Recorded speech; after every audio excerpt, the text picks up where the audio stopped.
At a press conference this morning, County Executive Dan McCoy announcing $1.8 million in funding to expand services. The money will go towards programs that encourage mental health and recovery services instead of typical police responses. This includes expanding the county's law enforcement assisted diversion program, also known as LEAD. The county's Accord program is also expanding into city limits. The program diverts emergency calls that are mental health based to EMS and social workers. The sheriff says more than 350 calls have been passed from dispatch to mental health professionals since the program launched in 2021. So also part of today's announcement, plans to reopen the Mercy House shelter. That shelter closed back in July of 2021. The CBS 6's Jackie Slater joins us now live in Albany, where some say the move will create more problems than it solves. Jackie. Imani, Greg, a homeless crisis. County Executive Dan McCoy even called it an epidemic. Now, people that live near the shelter don't argue something needs to be done to help fix this problem. But some say reopening the shelter isn't it.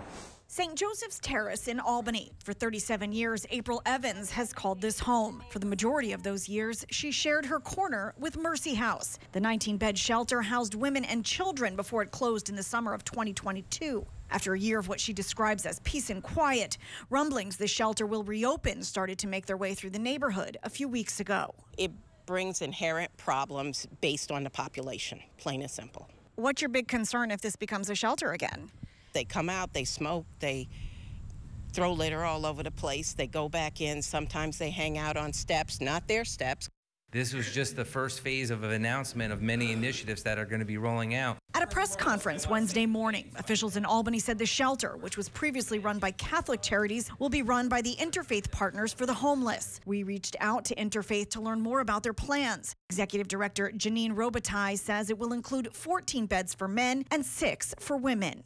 Are they going to screen these homeless men the way they need to? Meaning that if they're no harm to the community, sure, they can be put in housing, absolutely.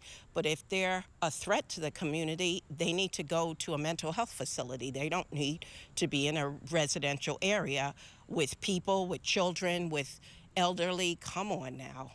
You've got a park right across the street. Absolutely. Do kids use the park? Yes, they do all the time.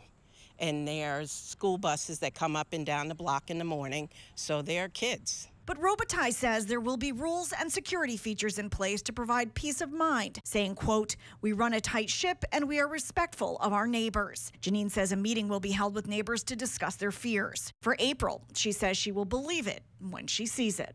I see these programs as giving jobs out, not so much giving help out. That's just been my history. A dog and pony show. Yes, absolutely.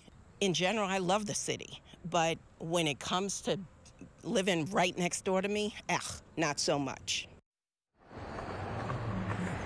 And the shelter says they hope to be able to reopen by November 1st, November 15th at the very latest.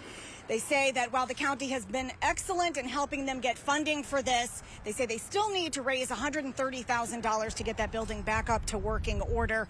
Again, the hope is definitely to have the shelter open by the time the temperatures get cold. Reporting live in Albany, Jackie Slater, CBS 6 News.